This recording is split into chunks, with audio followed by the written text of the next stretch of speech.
उद्या मनोज जरांगे पाटील यांची इशारा सभा बीड या ठिकाणी होते आणि बघू शकतो आपण या इशारा सभेची जय्यत तयारी जी आहे ती आता पूर्ण झालेली आहे। मोठ्या संख्येने लोक जे आहेत ते या मैदानात उद्या येतील अशी आशा आहे। लाखोच्या संख्येने या मैदानामध्ये जे आहे ते मराठा समाज बांधव जो आहे तो येणार आहेत। तयारी आता संपत आलेली आणि या सभेची उत्सुकता आता या ठिकाणी लागलेली आपल्याला दिसते। आतापासूनच तरुणांनी या ठिकाणी जमायला गर्दी केलेली आहे। आपल्यासोबत समन्वयक आहेत, आपण जाणून घेऊत। मला सांगा कशा पद्धतीची उत्सुकता आहे आणि कसं नियोजन तुमचं झालंय आणि किती लोक येते? हे बघा, पूर्ण जिल्ह्याभरातूनच नव्हे तर संपूर्ण महाराष्ट्रातून या इशारा सभेसाठी लोक येणार आहेत आणि खूप मोठा उत्स्फूर्त प्रतिसाद आम्हाला प्रत्येक गावागावात मिळत आहे आणि 10 लाखाच्या वरती लोक या ठिकाणी जमतील।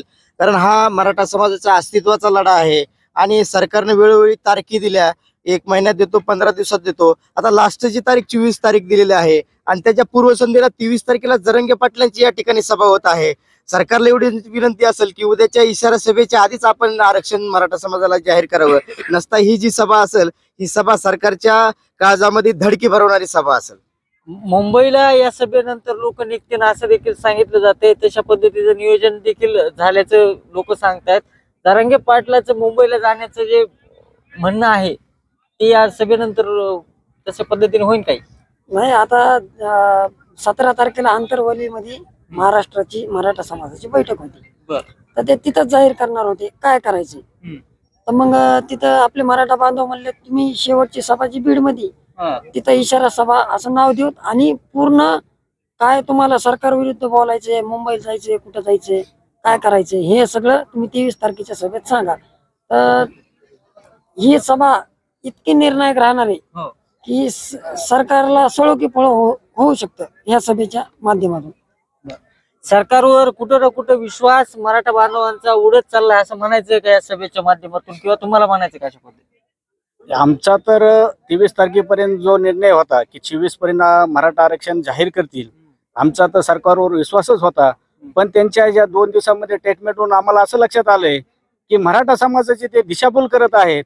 त्याच्यामुळे जे मनोज जरांगे पाटलांनी जो इशारा सभा दिलेली आहे त्याच्यानंतर जे 23-24 जो उजळला आमचा 24 नंतर जो इशारा असेल त्यांचा, त्या इशाऱ्याच्या मार्गाने मुंबई काय असेल, दिल्ली काय असेल, आम्ही तिथेही समाज म्हणून तिथं पाठीशी जाणार आहोत। उद्या जर त्यांनी सांगितलं सभेनंतर की इशारा सभा आपल्या 24ला संध्याकाळी मुंबई गाडायची, तर आम्ही मुंबई पायाखाली घालू। एक समाज म्हणून ठामपणे आम्ही आरक्षण मिळेपर्यंत हा लढा देऊ मरून जरांगे पाटलासोबत। मला सांगा, सरकारवर विश्वास समाज बांधवाचा उडत चाललेला आहे आणि मनोज जरांगे पाटील तुम्हाला 23ला जो आदेश देईल तो तुम्हाला मान्य असेल?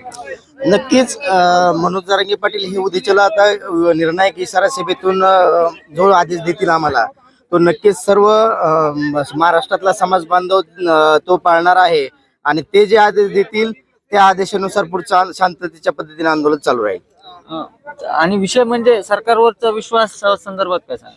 हे बघा, सरकारनं तर गेला सुरुवातीला 3 महिन्याचा वेळ मागून घेतला, त्याच्यानंतर पुन्हा 1 महिन्याचा वेळ मागून घेतला, परत 2 महिन्याचा वेळ मागून घेतला। तर सरकारच्या भूमिकेवर असं वाटतंय किंवा सरकार कुठतरी मराठा समाजाच्या आरक्षणाच्या प्रश्नावरती कुठतरी वेळ काढूपणा करतंय आणि सरकारनं समाजाची भावना गांभीर्याने घेतली पाहिजे आणि हा गरजूवंत मराठ्यांचा लढा आहे। गरजूवंत मराठ्यांना न्याय देण्याचं काम या शिंदे सरकारनं करायला पाहिजे अशी आमची मागणी आहे। बघू शकतो आपण मराठा आरक्षणाचा लढा अत्यंत तीव्र होताना दिसतोय। मनोज जरांगे पाटील जो आदेश देतील तो आम्हाला मान्य असेल। वेळ प्रसंगी मुंबई देखील पायाखाली तुडू अशा पद्धतीचे आक्रमक उद्गार जे आहेत ते मराठा समाजाकडून केले जात आहेत। त्याच्यामुळे 23 तारखेची इशारा सभा खरंच मराठा समाजासाठी निर्णायक आहे का, अशा पद्धतीचे प्रश्न जे आहेत ते या समाज बांधवाकडून पुढे येत आहेत। उद्धव मोरे, जय महाराष्ट्र, बीड।